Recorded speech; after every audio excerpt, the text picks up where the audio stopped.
에스라서를 함께 공부할 것입니다. 에스라의 주제는 역시 성전 건축입니다.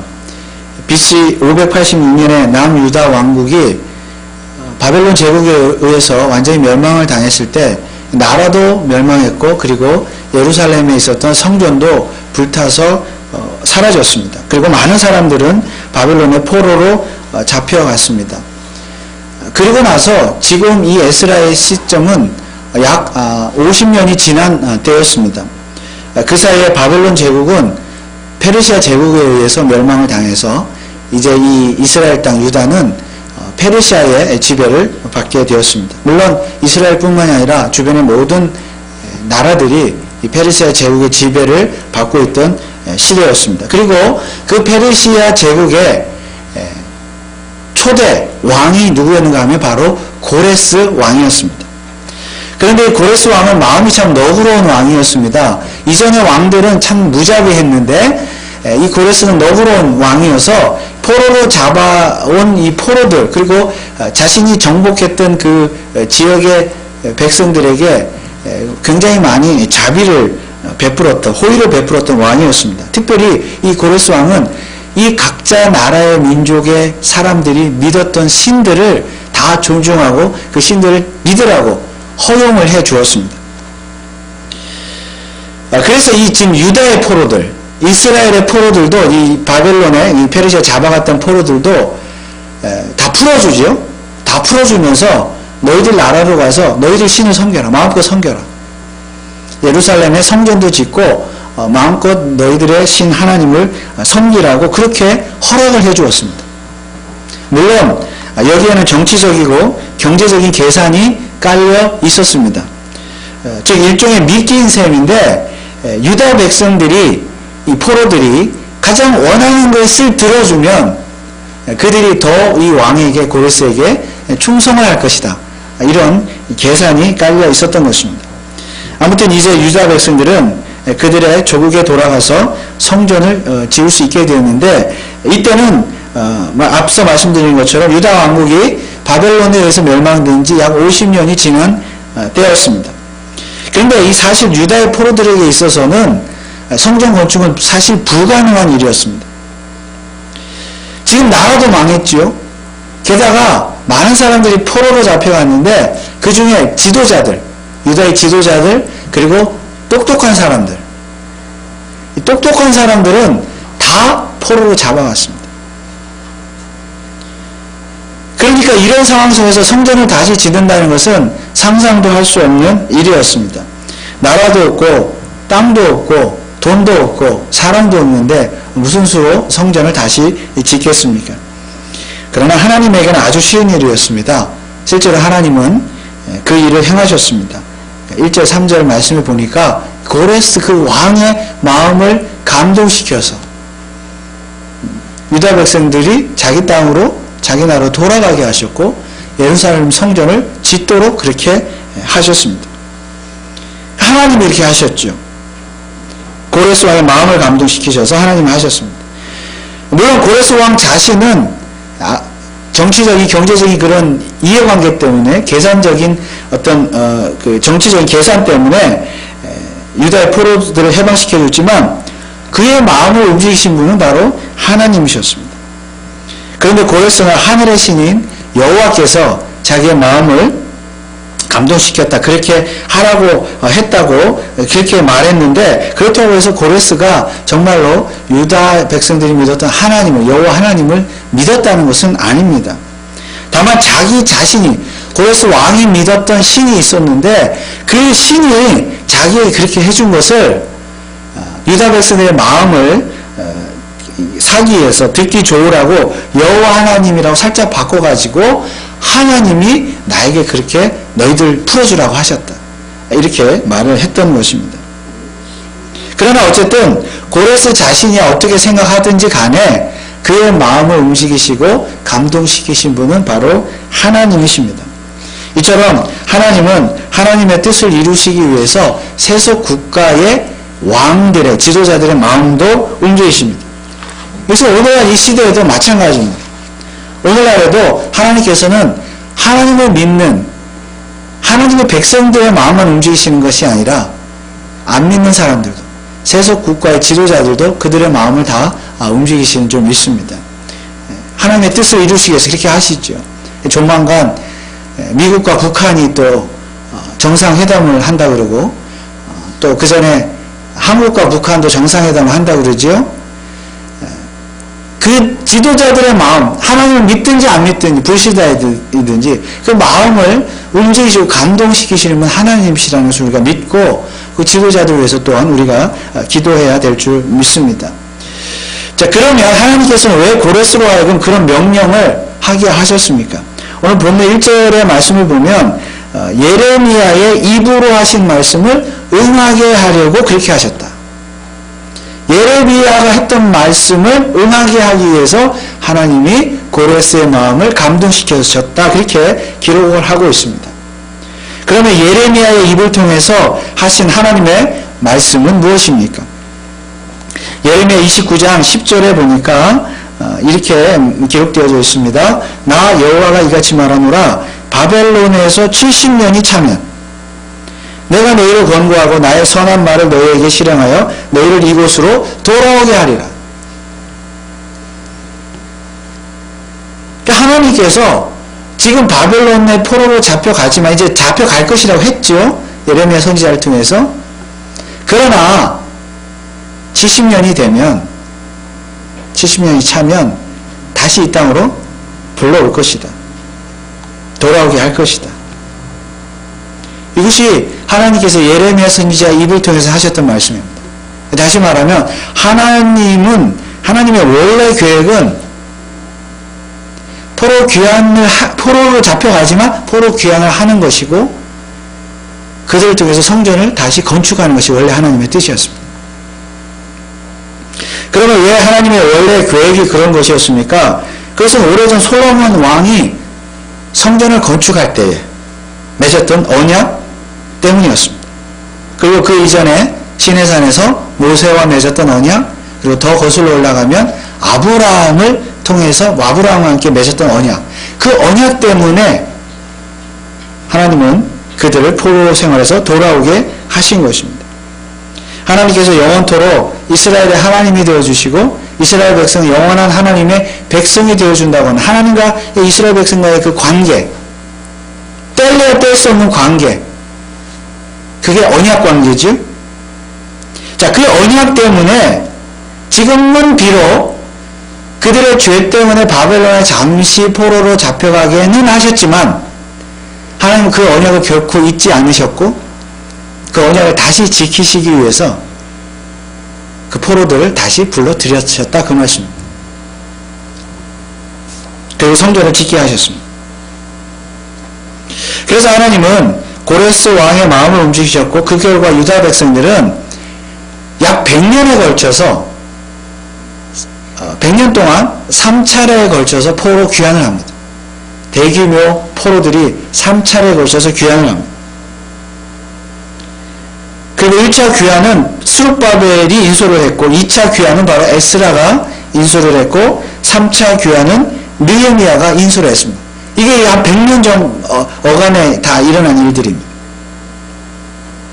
그래서 구약의 에스라는 1차, 2차 포로 귀환을 다루고 있고 특별히 오늘 함께 읽은 1장은 1차 포로 귀환에 대한 이야기입니다.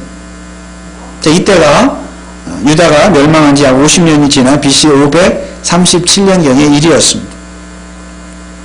그렇습니다. 이처럼 하나님께서는 불가능한 일을 이루시는 하나님이십니다. 물론 하나님이 이미 유다 백성을 단신의 언약 백성으로 삼으셨고 한 번도 그 백성을 떠나신 적이 없습니다. 그리고 유다 왕국이 망하지 않게 하실 수도 있었고 포로로 잡혀가지 않게 하실 수도 있었고 예루살렘 성전이 무너지지 않게 하실 수도 있었습니다. 그러나 그것은 얼마 전에 우리가 예레미야 애가를 공부할 때도 함께 공부했지만은 이 모든 일들은 그들의 죄 때문에 잠시 그들로 하여금 시련을 겪게 하신 것입니다. 잠시 징계한 것이에요. 벌을 준 거예요. 그러나 그 언약 때문에 그들 다시 불러들이시고 성전을 짓게 하셨습니다. 그러나 어찌 되었든지 간에 지금 포로 생활을 하고 있는 유다 백성들 입장에서는 자기 나라로 돌아가는 것, 해방되는 것, 돌아가는 것, 예루살렘에 성전을 짓는 건 불가능한 일이었습니다. 전혀 불가능했습니다. 그들은 꿈도 꾸지 못할 일이었습니다. 더구나 지금 바빌론보다 더 힘이 센 페르시아 제국이 그들을 지배하고 있었기 때문에 성전을 자기 고향에 돌아가서 성전을 짓는 것은 불가능한 일이었습니다. 그래서 사실은요, 이 유다 백성들은 포로 생활하면서요, 이방 땅에서 자기 고향으로 돌아가는 거 다 잊어버렸어요. 꿈도 꾸지 않았고요, 포기했어요.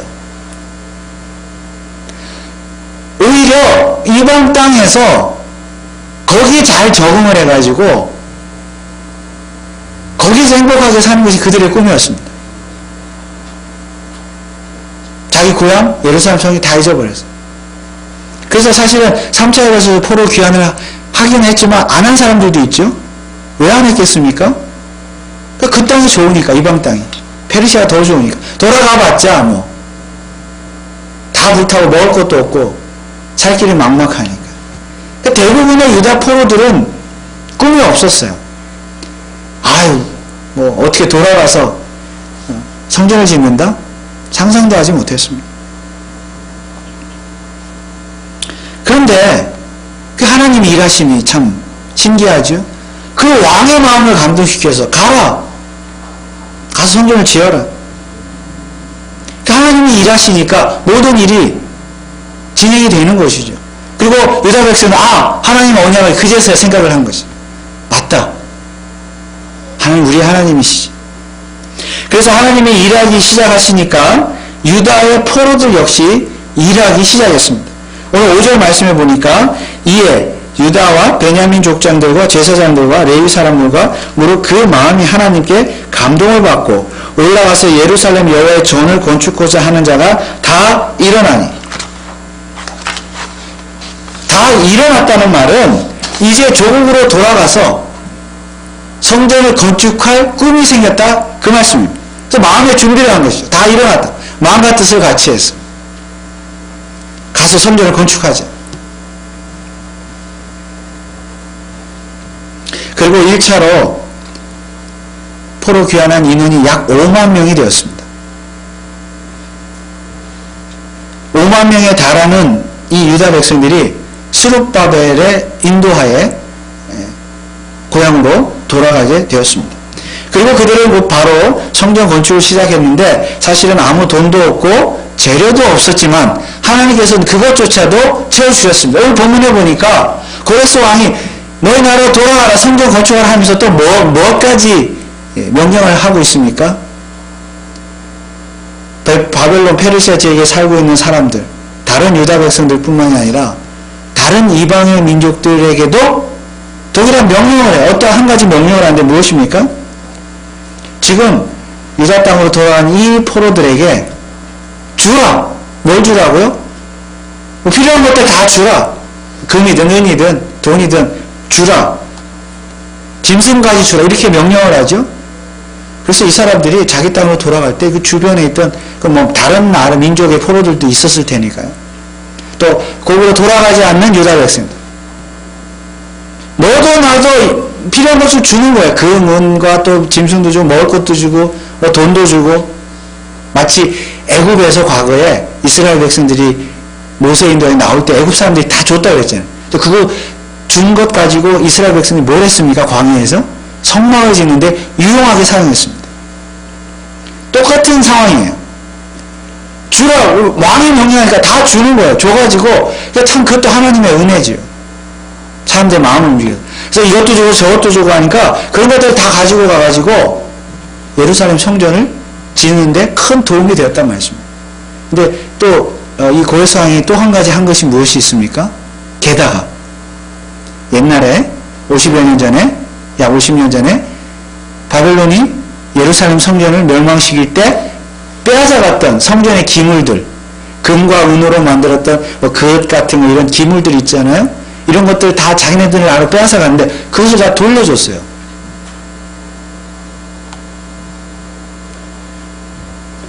여러분, 성전을 다시 지으면 그 안에 뭐 또 그릇도 만들어야 될 거 아니에요. 금이나 은이나 이런 것들로. 그럼 또 돈이 필요하고 시간이 필요한데 고레스 왕이 그것조차 해결해 주었습니다. 다 가져가라, 빼앗아온 거. 그러니까 전혀 불가능하게 보였던 이 성전 건축의 일들이 순조롭게 진행될 수 있도록 하나님께서 고레스 왕의 마음을 감동시켜 주셨다, 그 말씀입니다. 물론 여러분 이제 에스라스를 우리가 읽어보면 나중에 성전을 건축하다 또 어려운 일이 당하죠. 중단이 되기도 하고 그렇게 하지만 일단은 하나님이 이 왕을 통해서 다 채워주셨습니다. 여러분, 이 모든 것이 불가능한 일을 가능하게 만드시는 하나님의 섭리인 줄 믿습니다. 그렇다면 하나님께서 오늘날에도 불가능한 성전 건축을 가능하게 하시는 분인 줄 믿습니다. 그러면 오늘날 성전은 무엇입니까? 바로 참 성전으로 이 땅에 오신 예수 그리스도만이 우리의 참 성전인 줄 믿습니다. 그리고 그 예수 그리스도를 모신 우리 자신이 성도가 된 우리 자신이 성전이 된 줄 믿습니다. 그런데 사실은 우리가 성전이 되는 것 자체가 불가능한 일이었습니다. 왜요? 죄 때문에. 우리 자신이 성전되는 일이 불가능한 일이었어요. 우리의 힘으로는, 우리 스스로의 힘으로는 우리 자신을 성전으로 세울 수가 없습니다. 구원을 이룰 수가 없다는 말씀이에요. 그러나 하나님께서는 그것을 가능하게 하셨습니다. 우리의 힘이 아니라 하나님의 힘으로 우리를 성전 삼아 주셨습니다.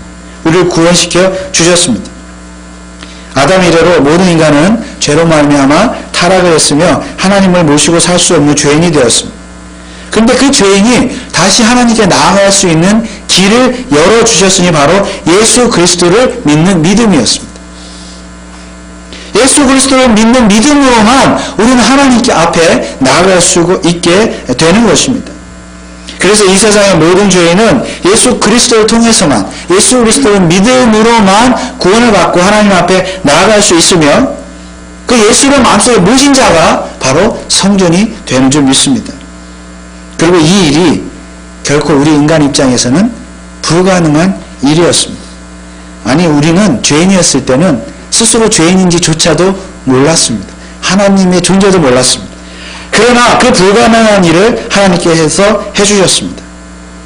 그래서 오늘 오직 하나님께서 먼저 우리 죄인을 찾아오셔서 구원해 주셔야만 우리가 죄인이었음을 깨닫고 회개하여 구원에 이룰 수가 있습니다. 그런데 하나님께서 우리에게 먼저 찾아오신 사건이 무엇입니까? 바로 그 하나님께서 독생자 아들을 이 땅에 보내신 사건.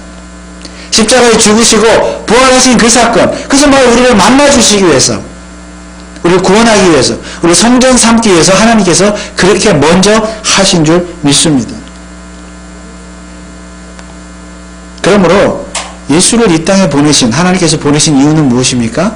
그 예수를 통해서, 참 성전인 예수를 통해서 오늘 저와 여러분들을 성전 삼으시기 위해서 이 땅에 보내셨습니다. 그리고 바로 이 일을 위해서 참 성전이신 예수께서 십자가에서 죽으시고 부활하셨습니다. 그러므로 예수 그리스도께서 십자가에서 행하신 죽음과 사흘 만에 부활하심을 믿는 자가 바로 성전이 되는 줄 믿습니다. 꼭 부활절이다, 부활주일이다가 아니라 항상 우리는 이 사실을 믿을 때 우리 자신이 성전이 되는 것입니다.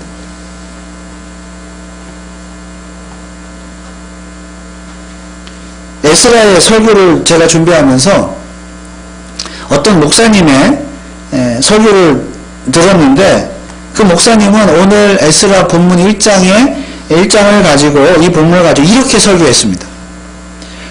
그분의 말씀이에요. 그 목사님의 말씀이에요. 어떤 목사님은 40년 이상 심으로 해도 단 한 번도 성전 건축의 기회를 얻지 못하시는 분이 계시는가 하면, 어떤 목사님은 교회를 옮길 때마다 성전 건축을 하는 목사님도 계십니다. 장로님, 권사님, 집사님도 평생 동안 단 한 번의 성전 건축에 동참하지 못하시는 분이 계시는가 하면, 어떤 분은 여러 번에 걸쳐서 성전 건축에 참여하시는 분도 계십니다. 그리고 설교의 결론은 이랬습니다. 하나님의 집을 사모하여 헌신한 사람들의 견고해진 사업과 자손들에 대한 이야기를 너무나 많이 들었습니다. 우리 가운데서도 그런 간증거리들이 교회가 세워지면서 무수히 생겨날 것을 확실히 믿습니다. 병든 자들이 심령의 병과 육신의 병을 고침받는 성전이 되길 바랍니다. 사업이 번창하고 죄를 용서하고 가정과 후손이 복받는 성전 되기를 기원합니다. 이런 성전이 우리 후손들에게 길이 이어질 수 있도록 여호와의 성전을 짓는 일에 다 같이 동참하십시다. 여러분, 이 목사님이 말하는 성전 건축은 어떤 성전 건축입니까? 말 그대로 성전 건축입니다. 성전, 눈에 보이는 이 건물 건축하는 것. 그러니까 그 교회가 아마 성전 건축을 하고 있는 것 같아요. 그래서 성전을 건축을 하자. 근데 에스라가 성전 건축을 하자 했으니 우리도 성전을 건축하자. 그리고 성전을 건축을 하면 하나님이 복을 주시니까 성전 건축하는 일에 열심히 동참하자. 열심히 희생하자. 헌금도 하고 뭐 희생하자. 물질을 바치고 뭐 그렇게 하면 뭐예요? 그래서 우리가 성전을 건축하면 하나님께서 복을 주시는데 어떤 복을 주신다는 거예요? 사업도 잘 돼가고 병도 낫게 하고 뭐 자녀도 잘 되게 하고 그러니까 그 복을 받기 위해서 성전 건축합시다. 이런 제 설교였습니다. 여러분, 이런 적용은 대단히 잘못된 성경 해석이고 적용입니다. 오늘날 눈에 보이는 건물로서의 성전은 존재하지 않습니다. 오직 참 성전이신 예수 그리스도를 믿고 예수 그리스도를 모신 그 사람이, 그 성도가 바로 참 성전인 줄 믿으시기 바랍니다. 그래서 성전을 건축한다는 건 우리 자신을 건축하는 거예요. 물론 우리도 필요하면 눈에 보이는 건물을 지을 수 있습니다. 꼭 살 수도 있겠고 건축할 수도 있겠지요. 그러나 그것은 단지 건물일 뿐이지 구약 성도들이 건축했던 그런 성전은 결코 아닙니다. 실제로 예루살렘 성전은 이때 재건되기는 했지만 나중에 다시 완전히 파괴되었는데 이거는 예수님께서도 이미 예언을 하셨던 내용입니다. 그런데 예수님께서 그런 예언을 하셨다는 것은 이제는 예수 외에는 참 성전이 없다. 아니 존재할 필요가 없다는 것을 의미합니다. 그러므로 또한 예수를 믿는 자가, 그 예수를 믿는 자가, 부활하신 예수를 믿는 자가 참 성전이 되었고 그 성전은 그야말로 무너지지 않는, 영원히 무너지지 않는 성전이 될 것이라는 것을 의미합니다. 결국 그것이 바로 언약입니다. 하나님은 언약을 잊지 않으셨다? 언약을 이루신다? 바로 저와 여러분 통해서 이루신 거예요. 우리를 성전 삼으셔서. 우리를 또한 영원히 무너지지 않게 하시죠. 하나님 백성은 하나님께서 영원토록 지켜주시고 천국에까지 안전하게 인도해 주신다는 말씀입니다. 그러면 우리 자신이 성전인 것을 믿고 우리 자신의 성전을 아름답게 세우는 일에 우리는 최선을 다해야 합니다. 물론 이 성전 건축을 처음 시작하신 이도 하나님이십니다. 우리의 힘으로는 불가능한 일이었지만 하나님께서 우리를 성전 삼으셨고 예수 그리스도를 통해서 지금도 우리의 성전이 튼튼하게 지어가시도록 역사하시는 줄 믿습니다.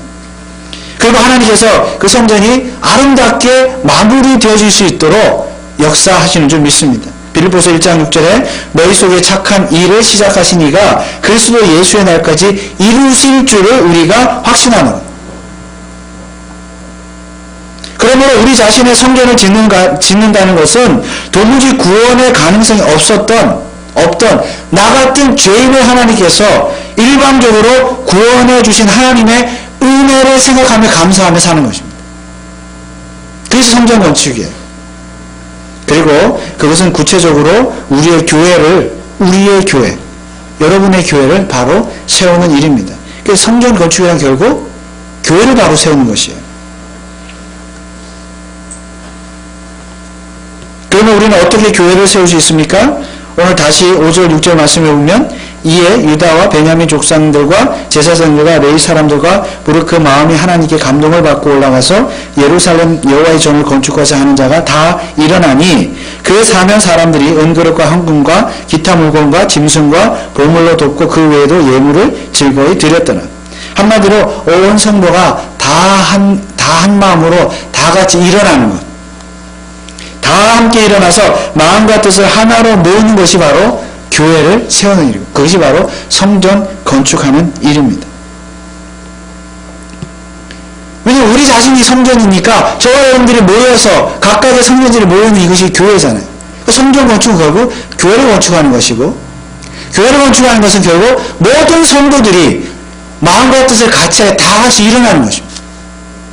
마음과 뜻을 같이 하는 것.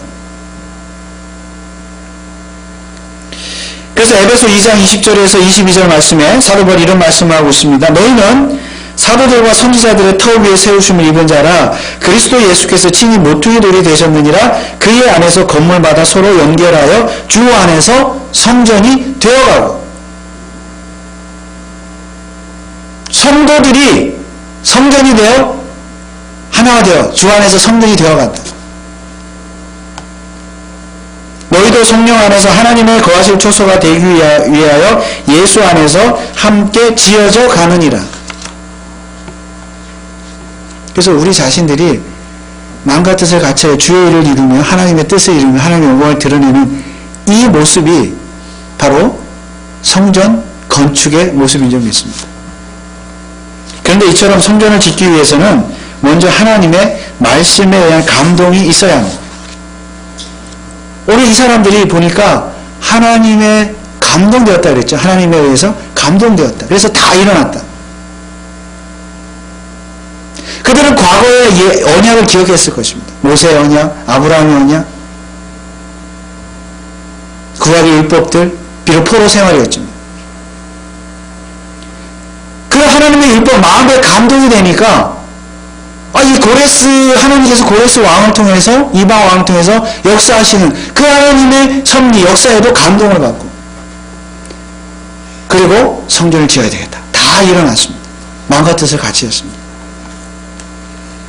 이처럼 하나님의 말씀에 의한 감동이 있을 때에 우리는 마음과 뜻을 같이 해서 다 일어날 수 있고, 함께 일어날 수 있고, 그리고 즉시 일어나 어떠한 일이든지 실행에 옮길 수가 있습니다.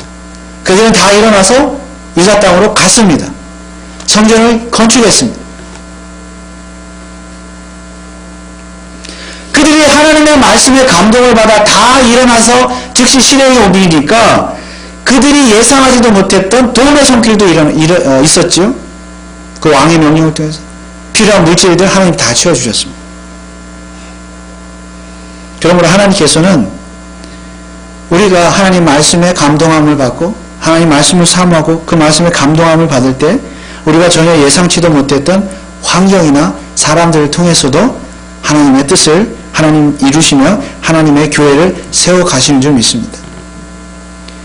그러므로 어떠한 환경, 어떠한 환경 속에서라도 하나님께서는 우리 교회를 사랑하시고 우리 교회를 세우셨고 우리 교회를 사랑하신다고 하는 믿음, 즉 하나님의 절대적인 주권에 대한 믿음이 있을 때에 하나님의 그 섭리하신 손길에 대한 섭리, 그 믿음이 있을 때에 우리는 하나님의 말씀에 감동을 받을 수 있습니다. 다시 말하면 하나님 말씀에 감동을 받는다는 것은 하나님의 절대적인 주권을 믿는 것이에요. 하나님께서 우리 교회를 세워주셨으니까 우리를 성전 삼으셨고 우리를 이 교회 안에 한 공동체를 불러주셨고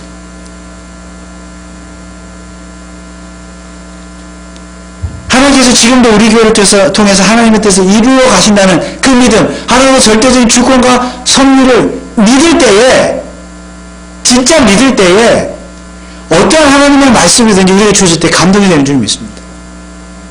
우리는 부족하고 힘이 없지만 어찌 보면 뭔가 불가능해 보이고 어려워 보이지만 하나님의 주권에 대한 그런 믿음이 있을 때 말씀에 대한 감동이 생기고 우리는 어떤 일이든 행할 수 있습니다. 그러면 하나님 채워주세요. 우리 생각하지 못했던 일들. 고레스 왕 같은 그런 사람들을 통해서라도 하나님의 뜻을 이루어 가신 줄 믿습니다. 그러므로 오늘 우리가 하나님의 말씀에 늘 가까이 가면서 하나님 말씀에 감동을 받아 우리의 마음과 뜻을 하나로 모아 우리 교회를 아름답게 세워 나가야 될 줄 믿습니다. 그러면 불가능한 일도 가능하게 되는 줄 믿습니다.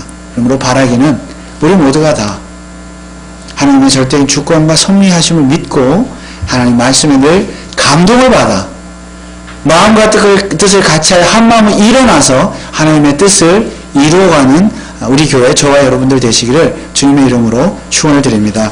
기도하겠습니다. 하나님 은혜를 감사합니다.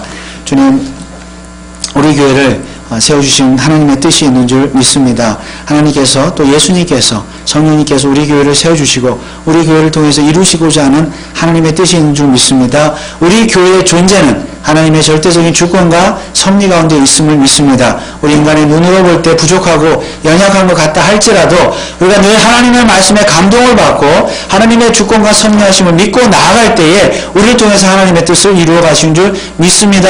예상치도 못했던 일들을 통해서 하나님의 뜻을 이루어가는 줄 믿습니다. 늘 하나님의 말씀에 감동을 받는 우리 교회 성도들 다 되게 하여 주옵소서. 참 성전이 되게 하여 주옵소서. 감사를 드리며 예수 그리스도의 이름으로 기도하옵나이다. 아멘.